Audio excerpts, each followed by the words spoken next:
Hello guys, स्वागत है आपका अपने यूट्यूब चैनल स्टडी विद अमन कुल में। आज हम लाए हैं शिक्षा निदेशालय राष्ट्रीय राजधानी क्षेत्र दिल्ली की कार्यपत्रक नंबर 19 जो कि क्लास 9 के लिए है। विषय आपका विज्ञान है। डेट है जिसकी 15 फरवरी 2022। आप अपना नेम अपनी क्लास की जगह नेम लिखेंगे। आज हम रासायनिक सूत्र देखेंगे। तो ज्ञान कहता है हम किसी भी रासायनिक यौगिक के रासायनिक सूत्र किस प्रकार लिखते हैं। तो जिज्ञासा कहती है किसी यौगिक का रासायनिक सूत्र उसके संगठनों का प्रतीकात्मक निरूपण होता है। इसे लिखने के लिए हम संगठनों को यानी परमाणु या आयन के प्रति और संयोजकता यानी जाननी आवश्यकता होती है। इस रासायनिक सूत्र में हमें उपस्थित तत्वों के साथ उन तत्वों के परमाणु तथा आयनों की संख्या भी बताता है। जैसे आपको बता रखे हैं रासायनिक सूत्र लिखने के चरण। सबसे पहले यौगिक को बनाने वाले सभी संगठित तत्वों के प्रतीक लिखिए। प्रत्येक तत्वों की संयोजकता के प्रतीक के नीचे लिखिए। अब संयोजक परमाणुओं की संयोजकता दोनों तत्वों के साथ क्रॉस कर दीजिए। दूसरे तत्व की संयोजकता को पहले तथा पहले तत्व की संयोजकता को दूसरे के नीचे लिखिए। अब यहाँ पे रासायनिक सूत्र के लिखने के नियम भी है। आयनों की संयोजकता अथवा आवेश हमेशा संतुलित होना चाहिए। धातु का प्रतीक हमेशा पहले लिखा जाता है बाईं तरफ, और वह परमाणु आयनों की उपस्थिति होने पर उन्हें कोष्ठक में लिखकर संयोजकता को उनके नीचे लिखिए। अब आप देखिए हमें हाइड्रोजन सल्फाइड का सूत्र लिखना है। हाइड्रोजन का प्रतीक क्या होता है? H। सल्फाइड सल्फर का प्रतीक Atom। हाइड्रोजन की संयोजकता 1 होती है, सल्फर की 2। क्रॉस कर देंगे ये को इसको इससे, तो H का क्या बन गया? 2 हो गया। H 2 हमारा हमेशा ऐसे स्मॉल में लिखा जाएगा। और S का क्या है? 1। अब 1 तो लिखने की ज़रूरत नहीं है, तो H2S हमारा जो है हाइड्रोजन सल्फाइड का सूत्र हो गया। ऐसे ही कार्बन डाइऑक्साइड का देखते हैं। कार्बन का प्रतीक C होता है, संयोजकता इसकी 4 होती है। ऑक्सीजन का प्रतीक ये होता है और संयोजकता इसकी 2 होती है। ये इससे जाएगा, ये इससे जाएगा, तो C2 और O4 ये हो गया। अब हम कहेंगे ये 2 से ये 4 कट भी चल सकता है, तो ये 0 हो गया और ये O2 हो गया, CO2 भी हो गया। तो कार्बन डाइऑक्साइड का हम CO2 लिखते हैं, या आप C2O4 भी लिखेंगे तो वो भी करेक्ट होगा। फिर है हाइड्रोजन क्लोराइड का सूत्र। हाइड्रोजन का प्रतीक, क्लोराइड का प्रतीक।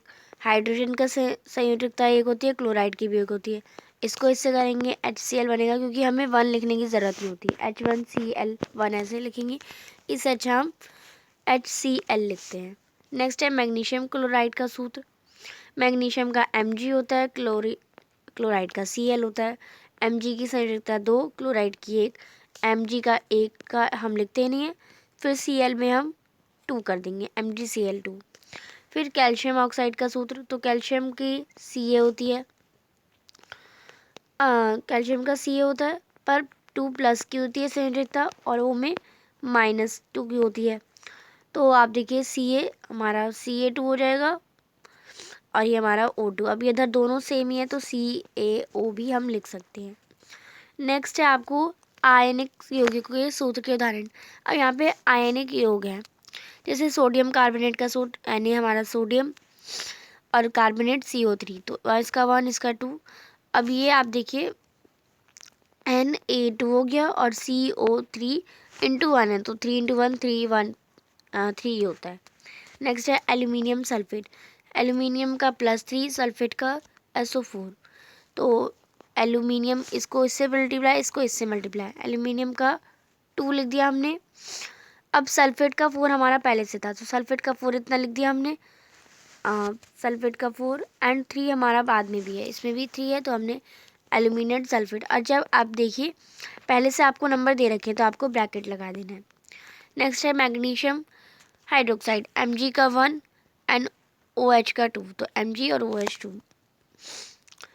और आप आयंस का करें, जब भी आपको प्लस या माइनस वाले साइन दे क्या, तो आपको ब्रैकेट लगाना ही है। आपको चाहे नंबर आपको दे रखा हो या नहीं दे रखा हो, पर आपको जब भी ब्रैकेट वाला हो तो आपको लगाना है। नेक्स्ट है अमोनियम सल्फेट NH4 और -2, तो NH4 ब्रैकेट लगाएंगे, फिर 2, फिर SO4, क्योंकि इसमें 1 है यहाँ पे। नेक्स्ट है कैल्शियम हाइड्रोक्साइड। तो Ca का +2 होता है और OH का -1, तो CaOH ब्रैकेट में और 2।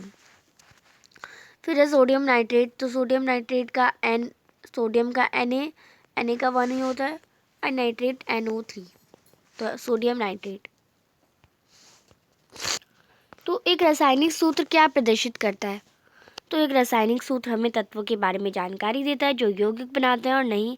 इसमें प्रत्येक तत्व के परमाणु की हमें रासायनिक सूत्र दिखाते हैं। नेक्स्ट है दूसरा प्रश्न, आपको रासायनिक सूत्र बनाना है कैल्शियम क्लोराइड का, तो कैल्शियम क्लोराइड का ऐसे बन जाएगा। मैग्नीशियम कार्बोनेट जल का H2O होता है, आपको पता है। एल्यूमिनियम क्लोराइड, तो हम इसमें यहाँ से कर लेते हैं इसे। एल्यूमिनियम का हमारा Al, एल्यूमिनियम क्लोराइड है तो AlCl हो जाएगा। एल्यूमिनियम क्लोराइड Al और S। ब्रोमाइड का Br और क्लोराइड का Cl हो जाएगा। नेक्स्ट आपको दे रखा है निम्न तत्वों के बनने वाले रसायनों के सूत्र लिखिए, तो आपको इनके सूत्र लिखने हैं। सेकंड क्वेश्चन में आप यहाँ से, मैं एक बार दोबारा बता दे रही हूँ, आप वहाँ से करेंगे।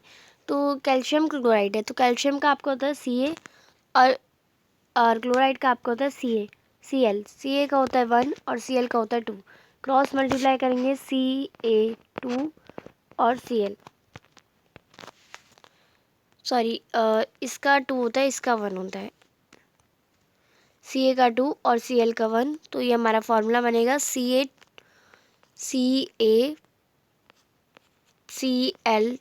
नेक्स्ट हमें दे रखा है मैग्नीशियम कार्बोनेट, फिर भी हमारा मैग्नीशियम कार्बोनेट का होता है CO3। Mg का भी 2 होता है, कार्बोनेट का भी 3 होता है, 2 होता है। क्रॉस मल्टीप्लाई करेंगे तो हमारा Mg2 और CO3 2 ऐसा कुछ लिखाएगा, बट हमारा 2 और 2 सेम है तो ये कट सकते हैं, तो ये हमारा MgCO3 लिखाएगा। नेक्स्ट है हमें देखते हैं जल का। H2O का आपको बताना है, तो हाइड्रोजन एंड ऑक्सीजन, तो हाइड्रोजन का 1 होता है, ऑक्सीजन का 2 होता है, ये इससे क्रॉस मल्टीप्लाई होगा, H2O बनाएगा। O1 लिखने की ज़रूरत नहीं है। फिर हमारा एल्यूमिनियम क्लोराइड, ये हमारा एल्यूमिनियम हो जाएगा, ये हमारा क्लोराइड हो जाएगा। तो एल्यूमिनियम और क्लोराइड, तो ये हो जाएगा 3 और ये हो जाएगा 1, तो हमारा बन जाएगा, इसे क्रॉस मल्टीप्लाई करेंगे AlCl3 एल्यूमिनियम क्लोराइड। नेक्स्ट आपको दे रखा है निम्न तत्वों से बनने वाले रसायनों के सूत्र लिखिए, तो नाइट्रोजन और हाइड्रोजन, नाइट्रोजन और ऑक्सीजन, और कैल्शियम और ऑक्सीजन, तो आप इसके लिखेंगे। तो नाइट्रोजन और हाइड्रोजन से तो बन जाएगा आपका NH3, NH3 बन जाएगा। नाइट्रोजन और ऑक्सीजन से आपको बन जाएगा यहाँ पे N2O3, और कैल्शियम और ऑक्सीजन से बन जाएगा आपका C2O, तो आप तीनों के ये लिख लेंगे। नेक्स्ट है धनावेशित और ऋणावेशित आयनों के 2 उदाहरण लिखिए, तो आप यहाँ से यहाँ पे करेंगे। फोर्थ क्वेश्चन में एल्यूमिनियम Al प्लस होता है, कैल्शियम प्लस होता है, ब्रोमाइड Br माइनस होता है, क्लोराइड माइनस होता है, तो आप इसे कर लेंगे। ये थी आपकी आज की वर्कशीट। आई होप आपको अच्छे से वर्कशीट समझ आ गई होगी। चैनल को अभी तक सब्सक्राइब नहीं किया तो प्लीज़ चैनल को सब्सक्राइब ज़रूर करें, ज़्यादा से ज़्यादा दोस्तों के साथ शेयर करें। Thanks for watching you, bye bye guys.